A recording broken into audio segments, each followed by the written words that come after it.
September 3rd, 2018. Lucy and I departed San Francisco aboard the Grand Princess.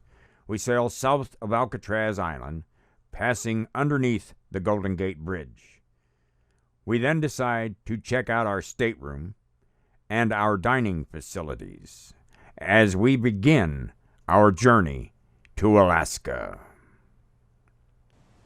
The Grand Princess completed her departure by setting a various northwesterly course through the North Pacific Ocean to our first port of call, Juneau, Alaska.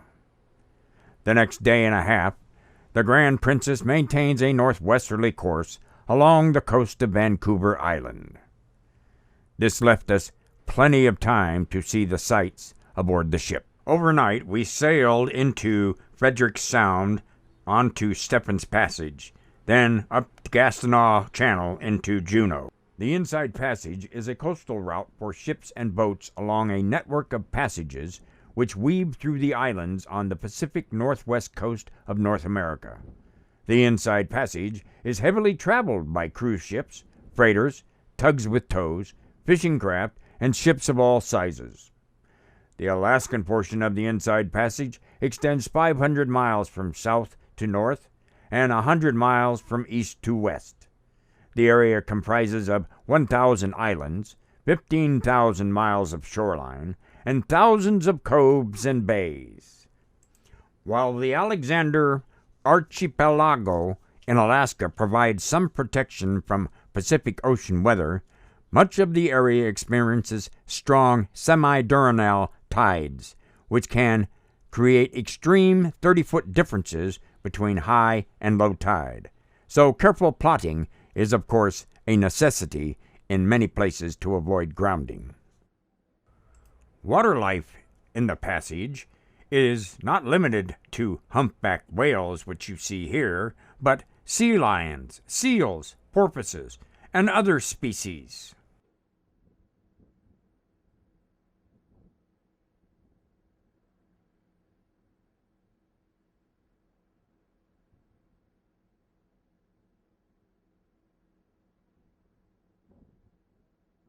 Welcome to Juneau, Alaska.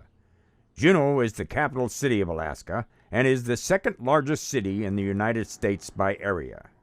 Juneau is unusual among U.S. capitals in that there are no roads connecting the city to the rest of Alaska or to the rest of North America. There is a ferry service available for cars.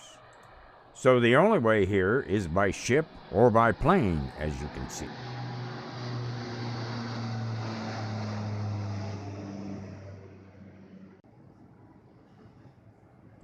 After disembarking from our ship, Lucy and I took a small journey out to Mendenhall Glacier. Mendenhall Glacier is located in Mendenhall Valley, about 12 miles from downtown Juneau. The glacier has retreated 1.7 miles since 1929, when Mendenhall Lake was first created, and 2.5 miles since the 1500s. Mendenhall Glacier is one of the 38 large glaciers that snake down some 13 miles from the 15,000 square mile expanse of snow and ice known as the Juneau Ice Field. After returning from Mendenhall Glacier, Lucy and I took the journey up to Mount Roberts by way of tramway. At the top of the hill, some 1,800 feet up, we can see such places as Gastineau Channel, Douglas Island, Chillicat Mountains, and Juneau. And as we traverse further down, I can see, yes, there it is, I can see the Grand Princess. My stomach awaits you. Chow time.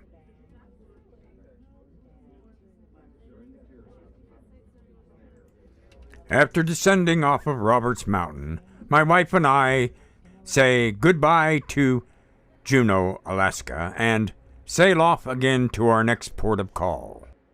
As this was our very first port of call since we set sail, we all sat around the dinner table, having a nice conversation of the places we'd seen and the things we had done.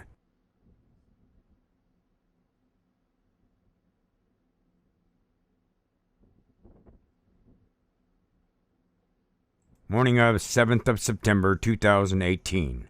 Having steamed through the Stephens Passage and up Lynn Channel, Grand Princess started to reduce her speed for the final approach to the port of Skagway.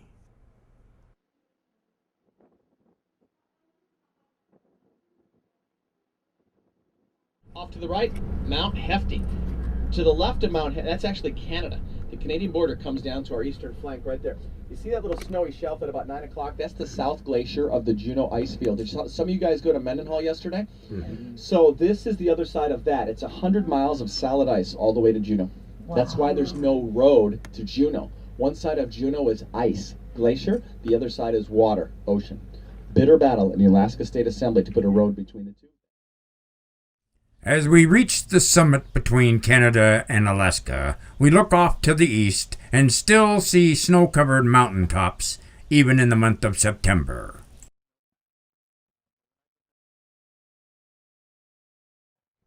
Let's join our tour guide and learn a little bit of history about Skagway. Just kidding. In Alaska, my world. You guys are looking at a year-round resident. Drink it in. There's not a lot of us. Anyway, our tour was started right here by Mr. Martin Nitchin. He came to Skagway in 1897 with the rest of the Stampeders, looking for gold. He didn't find any, but he wrote back to his wife Lucy in Florida. It's a hard sell for a man today. Hey, honey, come on up to Alaska. The weather's just fine. Oh, sure. Yeah, exactly. Either way, he was a charming fella.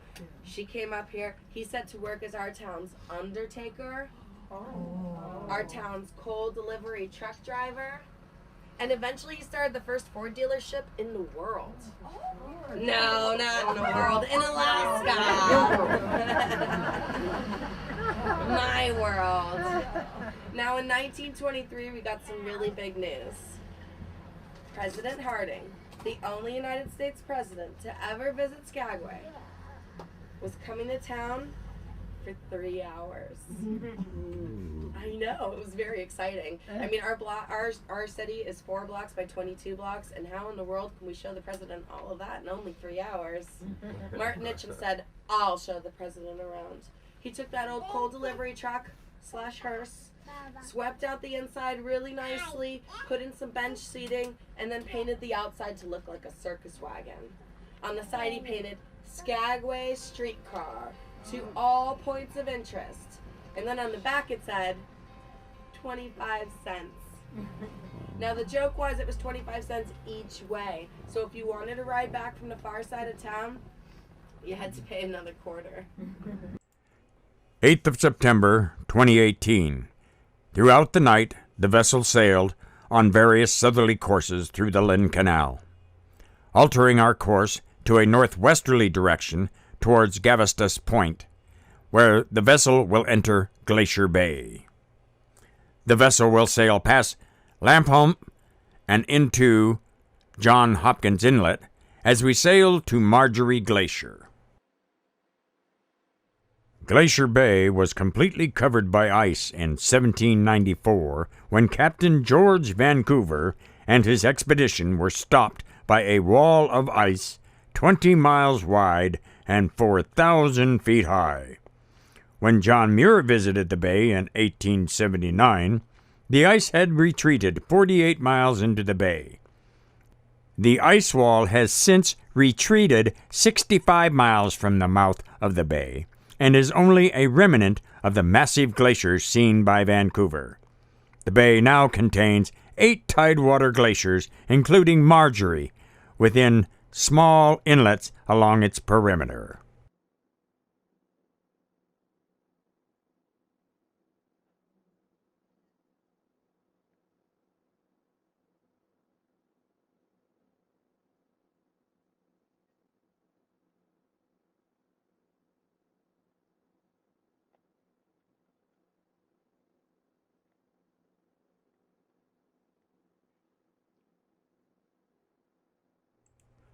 Marjorie Glacier is named after French geographer Emmanuel de Margerie in 1913. The Marjorie Glacier extends upstream for a length of 21 miles from Tar Inlet to its source on the southern slopes of Mount Root. The terminus is about 350 feet, of which 100 feet is underwater.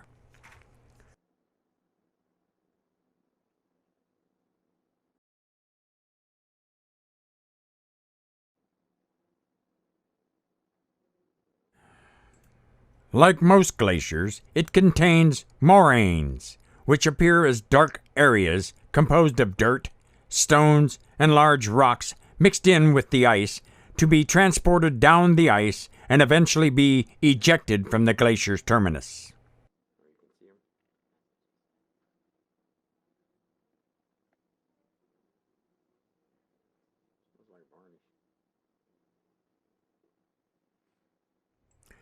The glacier ice appears blue as a result of the absorption of red, orange, yellow, and green wavelengths of light. Consequently, pools of meltwater will appear on top of the glaciers and produce a bright blue color.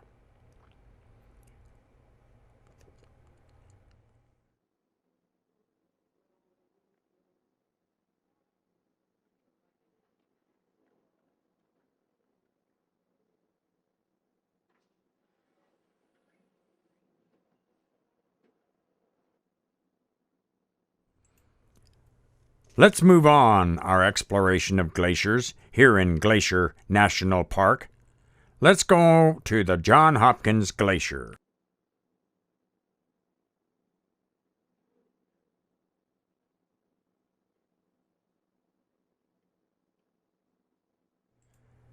The Johns Hopkins Glacier is a 12-mile-long glacier located in Glacier Bay National Park and Preserve.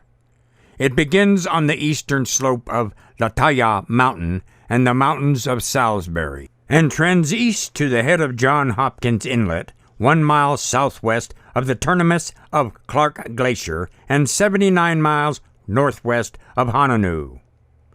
It was named after Johns Hopkins University in Baltimore, Maryland, in 1893 by Harry Fielding Reid. It is one of the few advancing glaciers of the Fairweather Range. The glacier extends upstream for a length of 21 miles from Tar Inlet to its source on the southern slopes of Mount Root. The terminus is about 250 feet, of which 100 feet is underwater.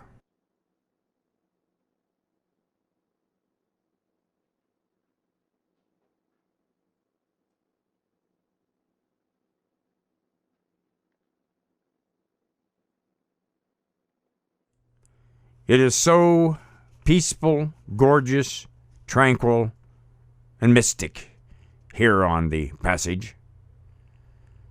But let us move on to our last and final glacier. It's a tourist attraction glacier here in Glacier Bay. It is called the Grand Pacific Glacier.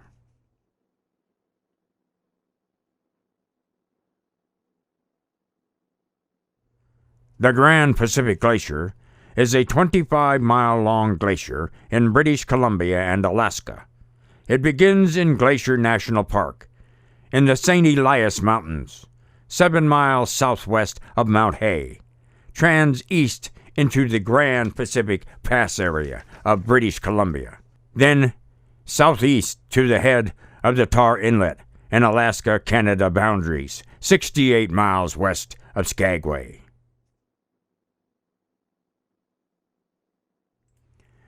In 2004, Grand Pacific Glacier was about 2 miles wide at the terminus, averaging about 160 feet high at the ice face, up to 60 feet deep at the waterline, and over 35 miles long where it is then grounded in the low tide. The calving sections probably reached a water depth of only 30 to 60 feet. The ice cliff was estimated to be 60 feet high where it was grounded, and up to 180 feet high where it was caved into Tar Inlet. Behind the terminus, the ice may thicken to 900 feet or more.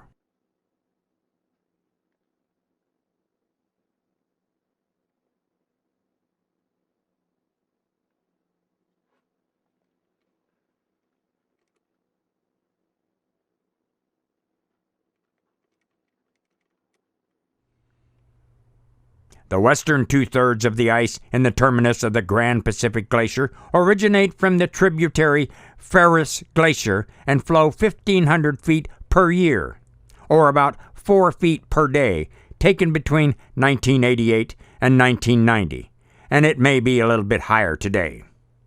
Eastern portions of the Grand Pacific has moved only about 150 to 100 feet per year based on GPS measurements made by the Cold Regions Research and Engineering Labs.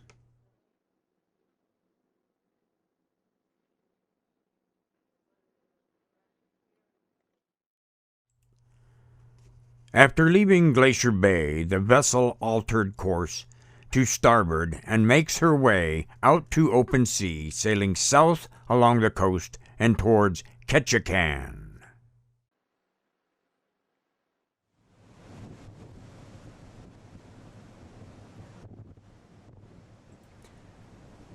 9th of September 2018.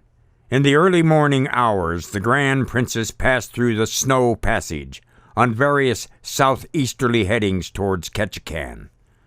With the pilot's advice, the captain guided the Grand Princess into Tongass Narrows to make our final approach to our berth number 1 in Ketchikan.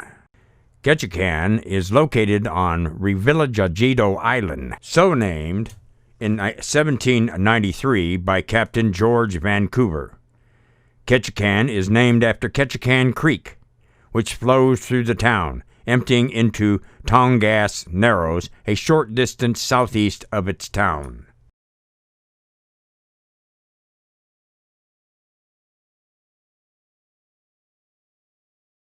When Lucy and I departed the ship, we both decided to just shop and then return to our stateroom, unload our packages, and wait till it was time for us to board the duck boat and our tour of the port of Ketchikan. Because it had been raining that morning, I had no idea what to expect of the duck boat. I only used the camera on my cell phone. I did not wish to expose my video camera to the elements in a boat knowing nothing about it. As it turned out, the top was see-through plexiglass with small openings to shoot or look out of. Lucy and I had a great time in Ketchikan. We walked around, we gift shopped, and we went on the duck boat tours.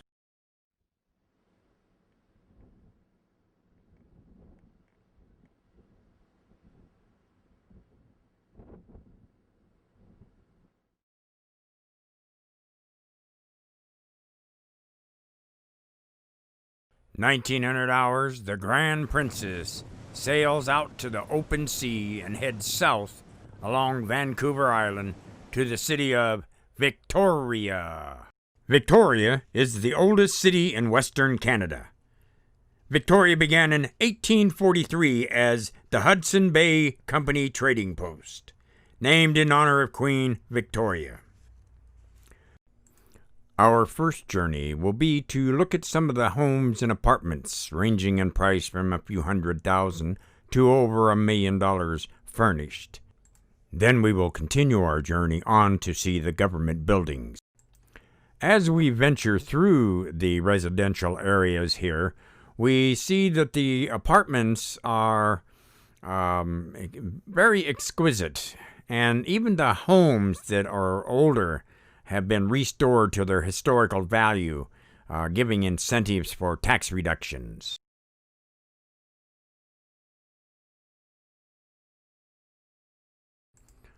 Upon entering the downtown area, we can see at a glance the history that is portrayed through the use of totem poles to the exquisite, huge buildings that look like castles that were built in the early 1800s, or late 1800s, early 1900s. The whole British theme is pretty much prevalent throughout the area and can very well be seen and heard from all that you talk to. The one thing we did miss on this tour was the botanical gardens. But the British theme of totem poles for the Indians and the towering castles or government buildings will always be etched in my mind as I looked at past history of the city of Victoria.